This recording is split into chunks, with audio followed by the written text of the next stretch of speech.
શું ચૂંટણી બાદ પેટ્રોલ અને ડીઝલના ભાવમાં વધારો થવાનો છે?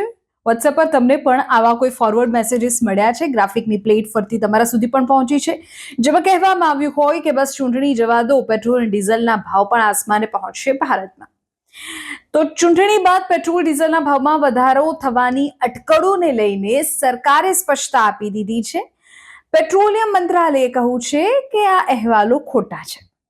સરકાર હાલમાં કોઈ પણ પ્રકારના ભાવ વધારા પર વિચારણા નથી કરી રહી.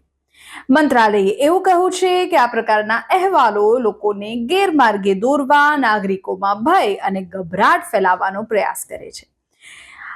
પેટ્રોલિયમ મંત્રાલયે કહ્યું કે છેલ્લા 4 વર્ષથી ભારતમાં પેટ્રોલ ડીઝલની કિંમતો સ્થિર છે. પેટ્રોલિયમ મંત્રાલયે આ માહિતી આપી છે સોશિયલ મીડિયા પ્લેટફોર્મ એક્સ પર. બની શકે કે તમારા સુધી પણ એવી માહિતી અથવા તો એ અફવા તમારા સુધી પહોંચી હોય કે જેમાં એવું જણાવવામાં આવ્યું હોય કે ચૂંટણીનો રાઉન્ડ પૂરો થવા દો, સરકાર પેટ્રોલ ડીઝલના ભાવ ચૂંટણી બાદ વધારી દેશે. અલબત્ત અત્યારે તો પેટ્રોલિયમ મંત્રાલયે સ્પષ્ટતા કરી છે કે હાલ તો સરકારની આવી કોઈ જ વિચારણા નથી કે પેટ્રોલ ડીઝલના ભાવ નજીકના ભવિષ્યમાં વધે.